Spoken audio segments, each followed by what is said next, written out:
大家好，我是猫盾，今天给大家带来银雨血全新版本的活动速递。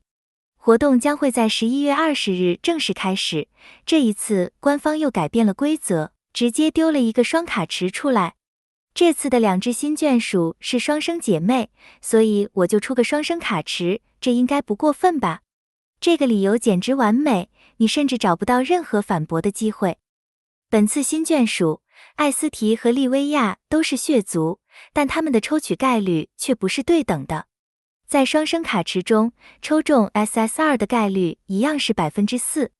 但抽中 SSR 时，有 35% 概率会抽到艾斯提，只有 15% 的概率会抽中利薇亚。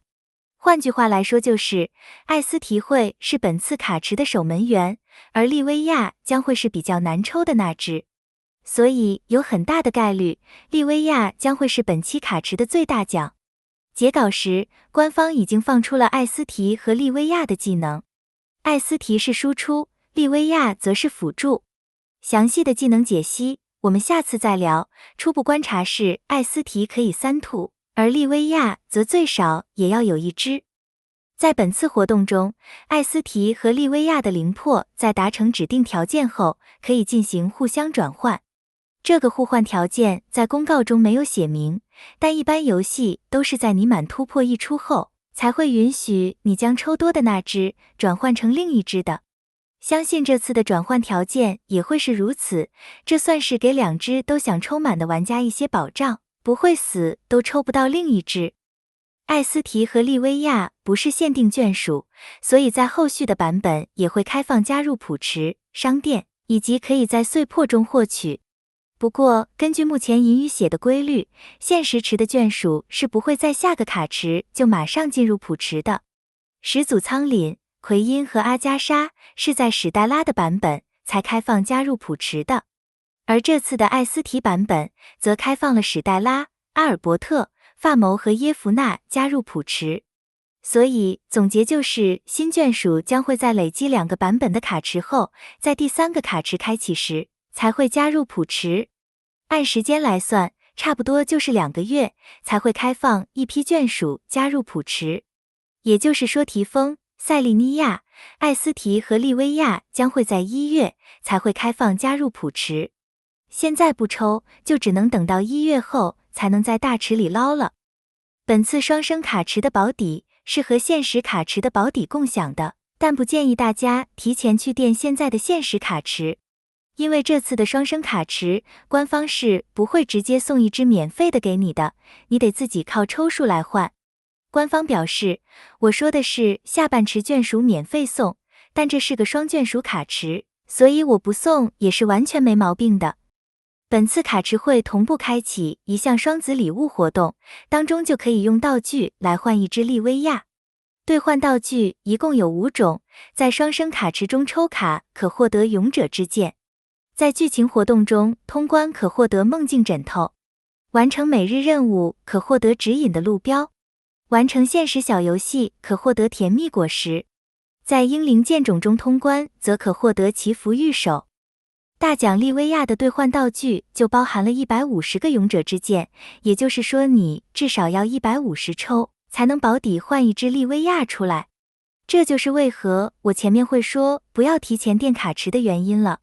不过大家也不必完全绝望，公告中也提到了，道具之间是可以按一定的比例来互相转换的，所以只要拿其他道具来换勇者之剑，就可以减少需要抽取的次数。不过道具一定是以多换少的，所以这可能会需要你牺牲掉其他的奖励来换利薇亚。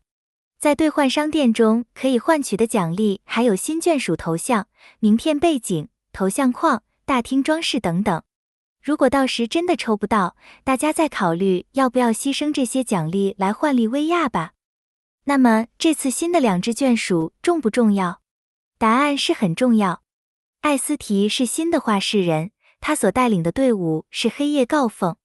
然而更重要的是，这次新版本也会同步开放一个新的头部装备本。这个新装备本不用说，一定是需要新的协同队伍才能打的。从这一次新版本更新开始，幽冥窟种里的装备本都会新增第4层和第5层。从第4层开始就会掉落全新的道具镇魂封箱。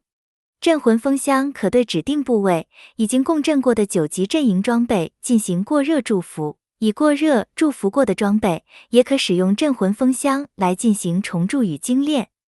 目前还没有情报这个过热祝福是什么玩意，但看描述，这应该是更高级别的锤子，可以在装备中再额外洗2条属性出来，而这2条属性应该会有普通锤子洗不出来的高级属性，不然就只是单纯的加2条属性，也未免太单调了点。总之，这2条额外属性将会成为新的分水岭。若你打不过新装备本第4层，你的装备属性就会长期落后，久而久之就会掉队，在日后的活动也会慢慢的失去竞争力。原本以为打通第3层后就可以躺平了，没想到官方这么快又更新了新的层数。这次新的协同队伍黑夜告凤提升的旧眷属是利米姆、该隐、拉米亚和达尔卡罗。这次队伍的共同点是法术攻击和范围攻击，这代表新的装备本一定是个只有法术攻击才能打的副本，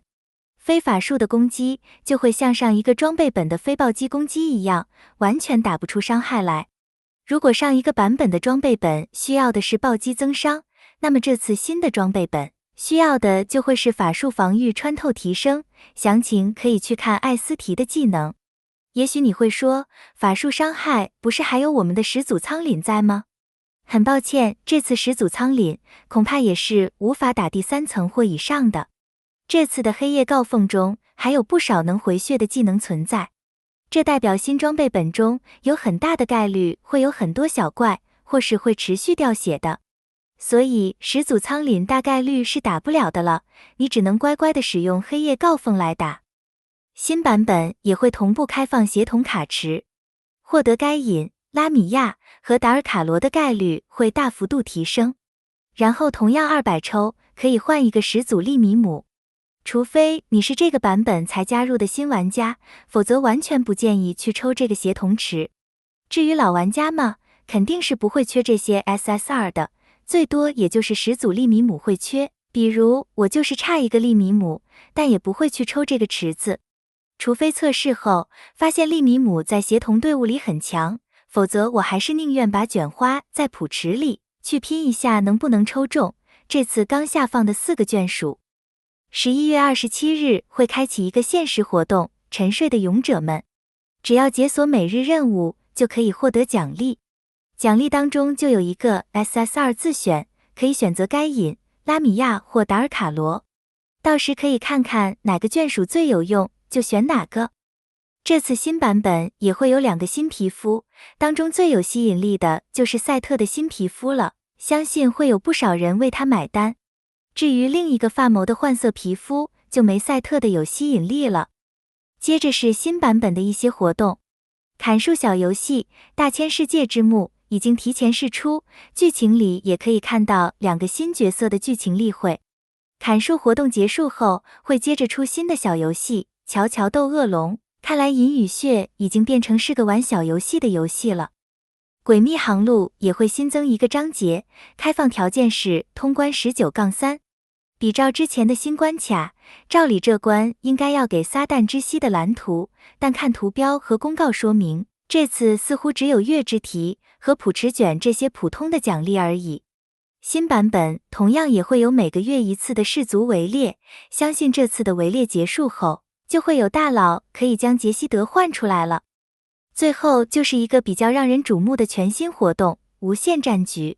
不晓得这是不是官方口中说的新肉鸽活动，感觉整个公告下来，就这个新活动最让人感兴趣了。无限战局的大致玩法已经在公告中有一些说明，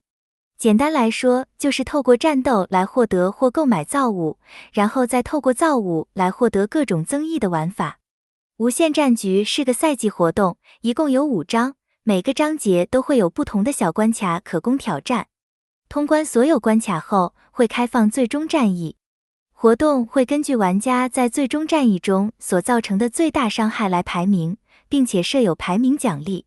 详细的我们就等活动上线后才来研究吧。既然肉鸽已经上线，那我的实际塔楼跳过在哪里呢？好了，今天的视频就分享到这里，感谢大家的收看，我们下期再见。